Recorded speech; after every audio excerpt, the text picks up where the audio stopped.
First thing we're going to do today is create handles for our blank pieces of prep tubing. Now this is a 12mm clear tube. I'm introducing it into the back of the flame, and as that heat sinks into the wall thickness, I'm going to gradually move it forward until it's about 3.5 inches away from the surface of my torch face. Now I'm going to take my reamer and I'm going to introduce it to the tube and flare it just slightly. Upon second reheat, I'm going to flare it to the actual size I want the flare to be. And on the third reheat, I'm creating a lip with the thickness that I want for the tubing that we're going to be handling up to. If it is not the same wall weight, then when you attach to the larger piece of tubing and pull away, it will separate, it will become wonky, or it will become unstable and not hold the piece of tubing once it is attached. Here I'm showing you that I've already flame polished the end of this tube to make sure there isn't any thermal shock as I introduce this larger piece of tubing into the flame. And how I've done that is add it to the kiln, allow it to garage up to temperature, lightly flame polish it, and then just set it on my table because now it's ready to work.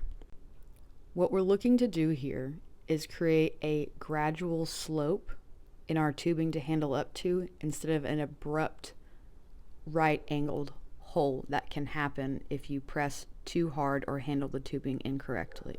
Here I've added the initial heat sink and I'm bringing it out of the flame to allow the heat to sink into the interior walls before I start to move the glass.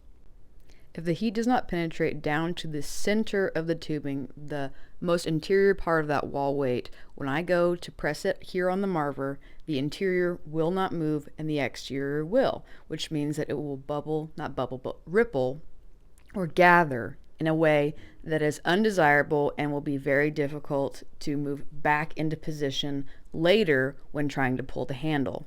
So as you saw in the first heat and marver, our objective is to add heat into the tubing, bring it back to the marver at a horizontal position, and then bring the piece of tubing up to gradually create a lip on the tubing. As you can see here, the hole is starting to close, but the wall thickness and the wall weight is the exact same as before we heated and moved the tubing. On this third reheat, I'm adding heat down farther into the tube while also keeping the face hot, and as I increase my angle in my hand, I'm making sure that the wall weight is symmetrical as we close that hole tighter and tighter until it is ready to be handled up to. Now you can see we have a nice, crisp, clean spot to handle up to. The handle should be the same size as the opening for your blank. That is going to create a nice even place so you don't have to tack and pull back and forth to make the handle close on itself. Here I'm packing the majority of the heat into the shoulder of the blank that we've just prepped and adding heat to the handle until it's ready to accept and fuse into the blank like this. I'm leaving the blank and the handle in the actual flame as I work out any right angles before I take it out and then begin to center the handle from the blank. That's not everybody's preference. In fact, some people will tell you to take it out, push, pull, and then adjust in the flame if need be. This is just my preference. You can do whatever suits your mobility needs or your preference of flame working. Here you can see I have a nice sloped shoulder from the blank we're going to be working with in the flame and the handle that I have attached. That's going to be very important later because as we add a ton of heat into this blank to manipulate it, the handle will stay cold. And if there's not a gradient for that handle to be warmed to, a hard 90-degree angle to that handle will make it very easy for that blank to just simply fall off that handle from the thermal difference from the handle to the tube. Now we're going to pull a point. As you can see, I started in the back of my flame, working it forward, gradually adding heat from the exterior wall and packing it towards the center of that wall weight. Now you'll see I'm rocking it back and forth, expanding the amount of space that heat is now penetrating. Taking it out of the flame, letting that heat properly sink from the exterior to the interior, adjusting my flame chemistry, making sure that it's a nice, big, bushy, hot flame, not a intense searing flame. Now you're able to see that initial heat sink is now allowing me to focus on the parts of the tubing that I want to start to manipulate and get ready to pull. I'm checking the pliability of the tubing by giving it a slight wiggle to see where and how easily you'll be able to pull.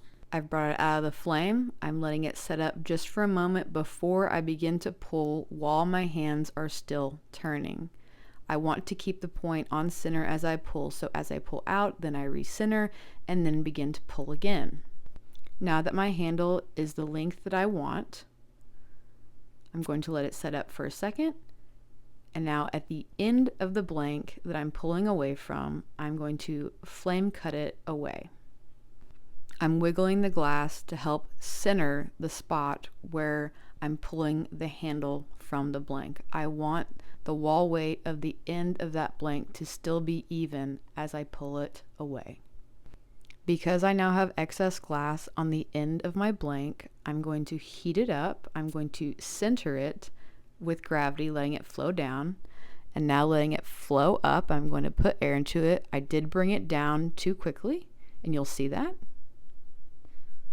And now I'm having to put it back in the flame because I need to re-even it out. I need to be going up into the air to allow the glass to fall around the pressure of my breath until it is even all the way around. Here I'm letting it fall a little bit before going all the way up, allowing my breath to press out and up before checking it out. And now it is a nice even wall weight from tip to tip. So now I'm going to put that blank into the kiln to garage while I open the end of my pulled point. It's here where you can use the tearaway method, the poke and pull, you can do the press and snap, or you can do the bend and snap method for opening. Here I decided to show you guys the bend and scrapes, or bend and snap, but I'm realizing here I go, oh, I've closed off all the air on the end of that tube, so I'm going to have to re-pull it. So what you want to do is pull away and then add just like a little kind of like bloop on the end, like a little curved piece, but you want it to be relatively hollow still. See how it's nice and creased? Now we're going to take our knife and just like a cork in a bottle, you're going to run it down, and it creates a nice even open hole. Wonderful. And now I'm going to expand that hole so that it's easier to add pressure when I blow into it later. Remember that you need to let the mouthpiece cool down before you put it into your mouth. You might think that that's a pretty easy thing to remember, but some people don't remember that. Check to make sure the handle is cooled down before you touch it, because oh my god, they are so hot sometimes. Now we're going to take our blow hose, and what I'm showing you here is that that mouthpiece needs to be washed every time you use it or before you use it, because what can happen is it can gather dust and germs, and I've actually gotten myself some sort of bacterial infection in my throat because I didn't properly clean it before each use. Here I'm taking a piece of cardboard and I'm wiping away all the kiln dust so that it doesn't bake into the surface of the glass as we move forward in our project. I'm attaching the blank to the end of the blow hose, and I'm going to take my puntile, I'm going to heat up the face of this blank, and then I'm going to add the punty to the end of it. Remember that you want a firm hot seal on the end of this blank because we're going to be doing a lot of work and you don't want it to snap off and hurt your hand. So I'm going to heat up the face, heat up the punty, we're going to tack and then pull away. We're going to wiggle our hands a little bit to make sure it's centered. We're going to add a little bit of air, but not much, just enough to make sure that the round part of our blank stays nice and centered. We did just bring this blank out of the kiln, so it does mean it's up to temperature. It won't be the 1050 degrees it just came out of because we worked the face of the blank for a few minutes before introducing the blank back into the flame. So that means that the exterior wall is much cooler than the interior wall. So with that in mind, we need to repack the heat back into the center wall and to bring the exterior wall to the same liquefied state before we begin to add air. While reheating, I have allowed gravity to just naturally gather that tubing together. I haven't pressed it at all. As you see, I've taken it out of the flame. I've given it a puff of air, not a very significant puff, mind you. We're doing very small incremental changes in the tubing, a very small blowout, because then I'm going to go back down further into the tube, allow a little bit of that wall to gather up with the help of gravity, not with the help of my hands pressing, but with the help of gravity. And then we're going to blow out to that exact same size as the previous blowout. Small incremental changes are a lot easier to manage than trying to do big moves all at once. You'll find that sometimes there'll be an uneven amount of heat dispersed through a portion of the project you're working on, and it'll end up becoming terribly thin or extremely thick in one spot, and having to go back in and rework those spaces will be extremely time consuming. So as you can see here, I've gathered that glass back, I'm giving a little puff of air out, and I'm matching the size of that first blowout to the second blowout. So something to think about whenever you're blowing out tubing is that you're taking the length of that tubing, condensing it down so that you can expand the width of that tubing. And while doing so, keeping those walls symmetrical in wall weight. As you can see here, I've added heat to the first section of that blowout and the second section. I am now going to bring them both up to temperature, let them fall back and forth using gravity into one another to mend and make a nice even wall thickness before I then take it out of the flame to once again blow it out, because I'm doing small incremental blowouts on this tube to make sure everything stays nice, crisp, and clean. So as you can see here, I brought it out, I waited just a moment, and now I'm blowing into the tube. As you can see, the front doesn't expand very much because I didn't pack the heat into the front. I wanted to make sure that my punty stayed on center, but now I'm going back in, and I'm going to expand the front of that tube a little bit now that I have a shoulder on the back side of the size that I want to have that tubing. I've brought that tube back into the marver while it's still hot because I'm trying to make a defined tubing shape. Where the marver touches the glass initially, that glass stops moving. You can see that cold line in the middle. That is where I pressed to make sure that that will be the size of the tube. So the marver stops that glass from moving, and the front of that tube, where my handle is, could still expand and become the same width as the other portion of the tubing. So the idea behind the blowout was to take the length, gather it down, condense it down to expand the width. So the opposite will be true in this instance. We're going to take the back end of that blank, which we will be stretching out, but to keep it the same wall weight, we are going to condense the width to expand the length. So opposite of what we just did.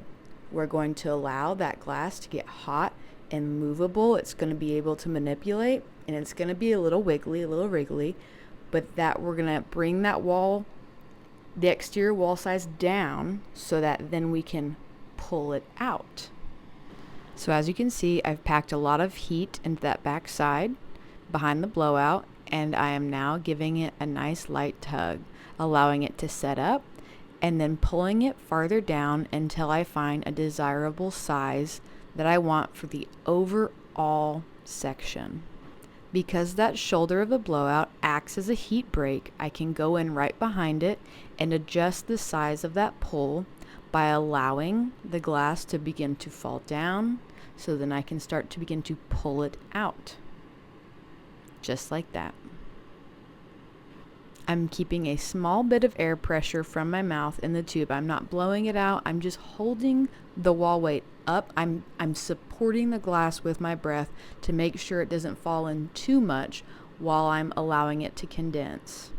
Here I've added a little bit of heat. I'm allowing the gradient heat that I've packed in to move down towards my handle as I pull out and make a nice even shape. Because I'm trying to keep the wall weight of this entire project the same from the blowout to the pull, I only have a certain amount of mass that I can pull from condensing the width of that original piece of tubing down to the new length. And I see here that if I pull down any more, that I'm actually going to start thinning out that wall farther than what the blank is on the, or the blown out piece on the other side of the tube. You can see here and throughout the rest of the video that I'm doing a moderate cold seal on the end of this tube. That was not a good idea. Always do a nice full fuse tack if you're going to be working on a piece of tubing for a long time, doing a medley of different techniques on it.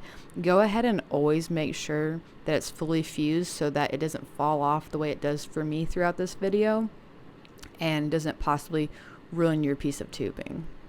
And that was an error in my judgment during this demo. So I've decided to make a constriction between the pulled piece and the blown out piece. The constriction is only as tight as the exterior wall of the pulled section.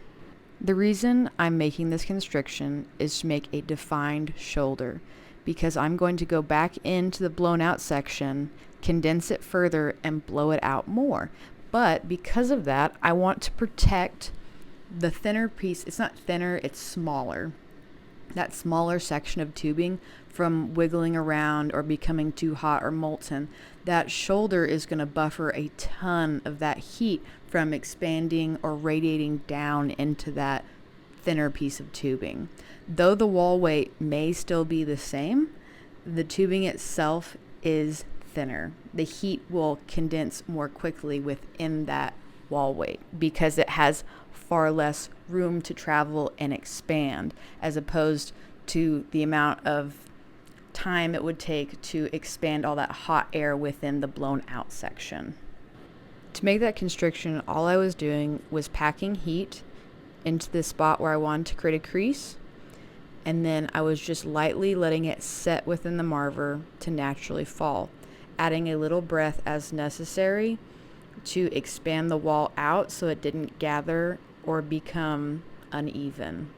So after I reattach my punchy because of a bad cold seal, I'm going to go to the back of the shoulder of the blown out section. I'm going to reintroduce heat to the entire section. And when I do, I'm going to bring it back into the marver and I'm going to give it a last firm centering and more squared shoulder before I break off the puntee and begin to blow out the section once again. It's at this point I'm going to begin to pack heat into the center of the blowout and then move that heat up towards the face. If I don't give the glass an avenue to flow, a place to move to, it can't move anywhere and will begin to slump. So to gather down, I need to introduce heat behind where I want it to fall and then begin to move it backwards. So you can see now the face has somewhere to move and it's going to start falling back into the center before I bring it back into the marver and begin to blow it out once again. And now what I'm doing is I'm deciding how big and how much I want to blow out this puck right now. My marver in my hand is just holding the face so that the glass doesn't become too thin as I decide the wall weight of the actual puck. Now I'm going back in and I'm adjusting and I'm blowing out that back shoulder to match the front shoulder. And as you can see, they're starting to line up, but there's a little divot in the middle. So what I'm going to go in and do is add heat to that middle section till it's moderately even, and then go back in and blow out on the marver. And I'm going to get a nice even puck. I'm just doing minor adjustments to make sure it looks nice and flowy. And what I'm showing you here is that the wall weight is still the same between both pieces. So now that I've shown you how to condense and blow out and condense and pull a piece of tubing, now we are going to do the somewhat tricky task of condensing and re-blowing out to the original shape of the original tube. So what I'm doing here is I'm just heating up the face and preparing it to start moving. And at this point, I'm just going to let gravity do what it does best, which is allow things to pull and sag. I'm bringing it back into the marver. I'm letting that radiant heat go up the tube as I then blow down out to give it an elongated cone shape so that I can add a punchy to the end of it as we start to then introduce heat back behind the shoulder and get things moving. Remember that if you put a puntee on and it's not totally centered, to go ahead and readjust it, because that is going to make your job and your life a whole lot easier. So as you can see here, I readjusted my puntee to make sure we're going to have a nice, easy centered pull. And when I bring it back in the flame, you're going to notice that I'm concentrating a lot of that heat on that shoulder, because that shoulder it's going to be a more difficult time heating up and pulling down. That shoulder is a natural heat break. It gives us the ability to work on that thinner piece of tubing or the thicker piece of tubing without disturbing the other. That's what makes it so thermally significant. But because of its ability to block heat in such a successful fashion, I then need to start pulling that shoulder down and out. I need to start focusing on pulling out that condensed tubing and then blowing it back out. We're then elongating it. In a lot of ways, we're doing the condense and pull here, but we're also holding tight on our breath inside, not blowing out, but holding wall weight even. Just a little puff here or there to make sure that the wall is staying nice and steady.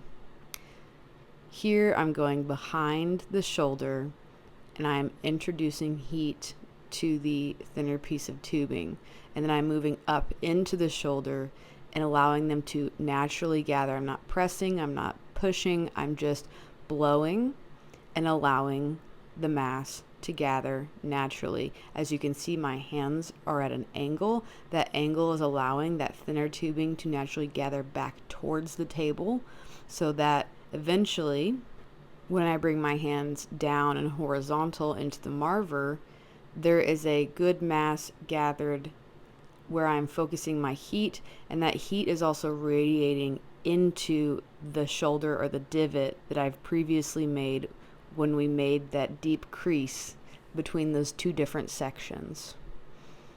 And as you'll be able to see, just like our original blowout, we're condensing and blowing out section by section, small sections, gathering and then blowing out, gathering and then incorporating into each other, gathering and letting them flow together to make a nice even piece of tubing.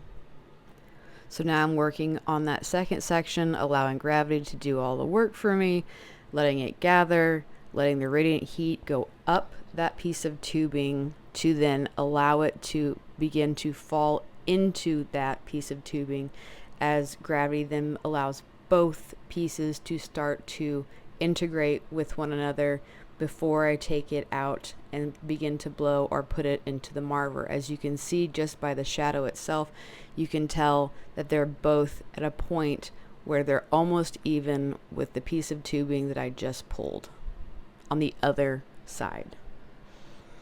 And here I'm not pressing, I'm just turning. I'm allowing the glass to sit within the L marver and allow the walls to naturally form. I'm rocking back and forth looking for any spots. Here I'm checking for the ripples or the distortion. I'm checking for the wall weight in the light.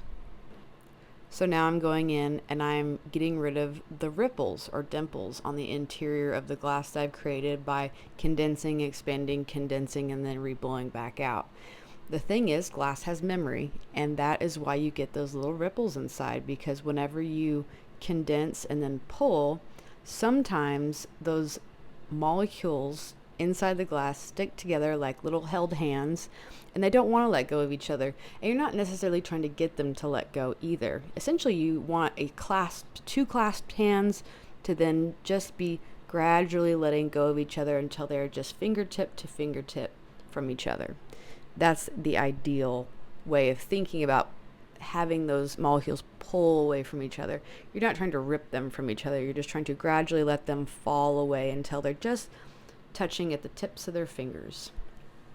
Getting rid of the ripples in the glass is a pretty difficult task if you're not used to it, or if you are dealing with a particularly stiff color, or if you're just not really familiar with the technique itself. But the idea behind it is that you're taking the glass and you are melting it until it is completely molten, and then you're bringing it out and blowing it or marvering it into a surface to allow the wall to re-establish an even surface.